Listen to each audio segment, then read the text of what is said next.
Without this little booklet, the World Cup might not exist. Today I'm in Cambridge University Library and we're going to be talking about the 1863 rules of football. When you think about the World Cup, or any game of football for that matter, you probably don't immediately associate it with Cambridge. But the city that's most famous for its pioneering thinkers like Sir Isaac Newton and Stephen Hawking can also be credited with being the first place to actually write down the rules for what was to become the modern game of football. Now, don't get me wrong, that doesn't mean that Cambridge invented football.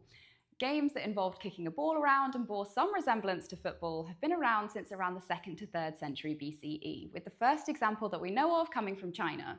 This early variation was called Kuju, and over the centuries, various versions of it developed, including competitive versions and non-competitive versions. The competitive version involved two teams playing against each other in a square pitch and attempting to score by kicking the ball through a goal that was in the centre. But perhaps the most notable difference between Kuju and modern football is that in Kuju, the ball had to be kept off the ground at all times. So why am I saying that Cambridge deserves a lot of credit for the invention of the modern game? Well, in 1848, a group of Cambridge students got together on Parker's Piece and decided to actually write down some rules. Up until this point, the game of football had varied a lot depending on who and where you were playing. According to historical accounts, these rules were then stuck to all of the trees surrounding Parker's Piece in order to try and ensure that everyone played by the same rules.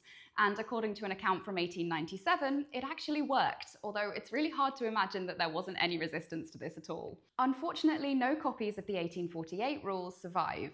But in 1863, the Cambridge rules, as they came to be known, were revised, and it's an 1863 copy that I have in front of me today. But how did these rules come to form the foundations of the modern game outside of Cambridge? At the same time as the 1863 Cambridge rules were being revised, the Football Association, also known as the FA, was also starting to form, with representations for the game from across the country meeting to discuss a set of common rules. And after several meetings and much debate, many of the Cambridge rules were actually adopted to form the basis of the rules of the modern game. But many of these rules were also heavily debated, most notably whether or not hacking should be allowed. The FA rules were definitely not just a straightforward reproduction of the Cambridge rules, but they were very similar, and if you have a read through, you can see just how similar both of them are.